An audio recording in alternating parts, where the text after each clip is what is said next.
একজন ফুটবলারের দেশে ফেরা, এক ফুটবল প্রেমী জনতার বাঁধ ভাঙা উচ্ছ্বাস আর এক স্বপ্নের শুরু।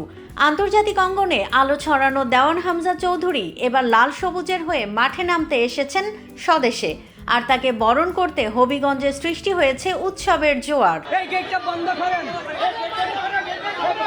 সোমবার সকাল 11:35 সিলেট ওসমানী আন্তর্জাতিক বিমানবন্দরে নেমেই মা, স্ত্রী ও সন্তানদের সঙ্গে দেশের মাটিতে পা রাখলেন এই তারকা ফুটবলার। এরপর সড়ক পথে রওনা হবিগঞ্জের স্নানঘাট গ্রামের উদ্দেশ্যে। বিকাল গড়িয়ে 3:30টার দিকে পৌঁছালেন নিজের বাড়িতে। হামজার আগমনে স্নানঘাট যেন রূপ নিয়েছে এক উৎসবের নগরীতে। রাস্তার দুপাশে দাঁড়িয়ে আছে হাজারো মানুষ, বরণে শোভাযাত্রা, তোরণ, ফুলের মালা। অপেক্ষার পালা শেষ, মঞ্চে উঠলেন হামজা।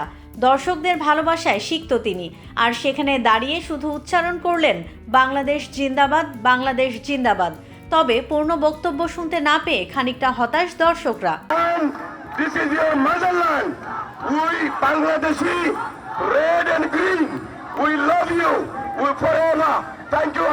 এই সফর শুধু হামজার নয়, তার পরিবারের জন্য বিশেষ কিছু, কারণ তার স্ত্রী ও সন্তানরা এবারই প্রথম বাংলাদেশে পা রাখলেন। আর তাই শ্বশুর বাড়িতে নববধূকে বরণ করতে ছিল বিশাল আয়োজন।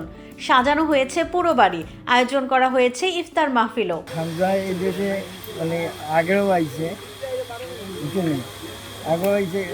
এখন যে এবারে আশাটা বাংলাদেশের পক্ষে আন্তর্জাতিক ম্যাচ এশিয়া কাপ খেলার, আমার মনে হইতেছে যে তার আগমনে আমাদের দেশের যারা ফুটবল অনুরাগী ছেলেরা আছে তারা হয়তো এটাকে অনুপ্রাণিত হইব, ভবিষ্যৎ তারাও যাতে আন্তর্জাতিক পর্যায়ে গিয়া তারা খেলতে পারে, দেখে সুনাম আনতে পারে, এটাই আমার।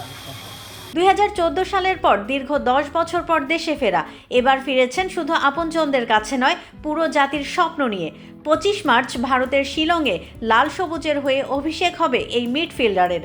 আর দেশবাসী অপেক্ষায় কেমন খেলবেন হামজা। বাংলাদেশের ফুটবলে নতুন এক সূর্যোদয়ের অপেক্ষায় দেশবাসী। হামজার অভিষেক ম্যাচে কি দেখা যাবে এক নতুন অধ্যায়ের সূচনা? অপেক্ষায় থাকতে হবে 25 মার্চ পর্যন্ত। হবিগঞ্জ থেকে মোহাম্মদ মামুন চৌধুরীর তথ্য ও ভিডিও নিয়ে রিপোর্ট risingBD.com। দেশ জুড়ে তোলপাড়, ওয়ালটন ফ্রিজ কিনে হতে পারেন মিলেনিয়ার। এছাড়াও রয়েছে লক্ষ লক্ষ টাকার ক্যাশ ভাউচার সহ কোটি টাকার নিশ্চিত উপহার।